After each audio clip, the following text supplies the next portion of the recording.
কোনো প্রফেশনাল রাঁধুনি না, তাই প্রফেশনালভাবে কোনো কিছুই দেখাই না। আশা করি আমার রান্নার ভিডিওগুলো আপনাদের কাছে ভালো লাগবে।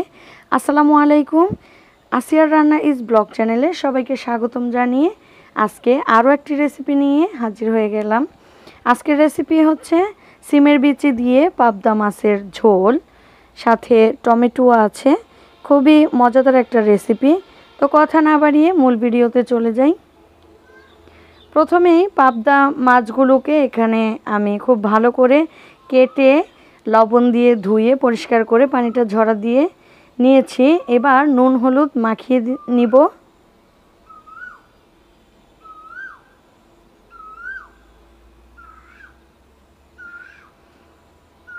নুন হলুদ মাখানো হয়ে গেলে চলে যাব চুলায়।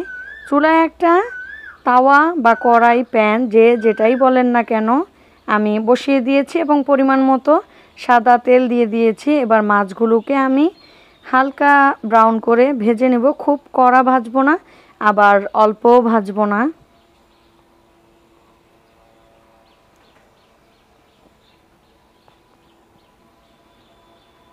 এই যে আমি ঠিক এরকম করে ভেজে নিয়েছি। আপনারা চাইলে কম বেশি করে ভাজতে পারেন।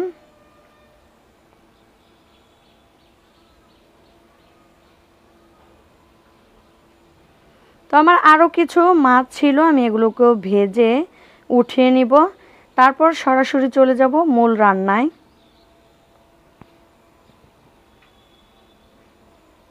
আবারও তাওয়াতে আমি সাদা তেল দিয়ে দিয়েছি পরিমাণ মতো। এরপর আমি হাফ কাপের মতো পেঁয়াজ কুচি দিয়েছি। পেঁয়াজটা খুব বেশি কড়া করে ভাজবো না, হালকা একটু নরম হয়ে আসবে, ঠিক তখনই আমি সব মশলাগুলো এক এক করে দিয়ে দিব। প্রথমে দিয়ে দিচ্ছি হলুদের গুঁড়া, তারপর দিচ্ছি মরিচের গুঁড়া, লবণ, ধনিয়ার গুঁড়া, জিরার গুঁড়া। এবার দিয়ে দিব আদা রসুন বাটা। সবগুলো মশলা একত্রে খুব ভালোভাবে ভেজে নিব।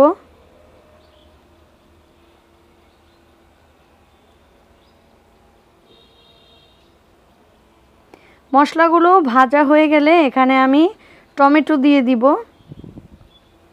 তো আমার কাছে ফ্রোজেন টমেটো ছিল, আমি ওটাই দিয়ে দিলাম।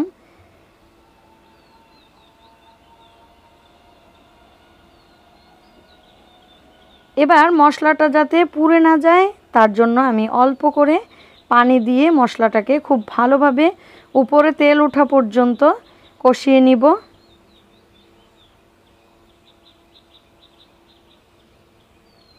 তার আগে আমি 80% মতো সিমের বিচিগুলো সিদ্ধ করে রেখেছিলাম। তো সিমের বিচিগুলো দিয়ে দিব। এবার ঢেকে 5 মিনিটের মতো সব কিছু একত্রে কষিয়ে নিব।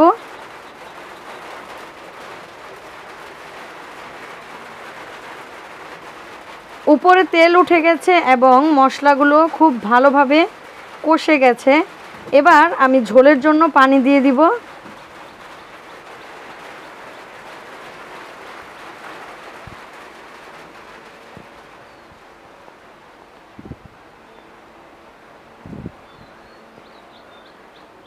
এবার ঝোলটা বলক আসা পর্যন্ত অপেক্ষা করব।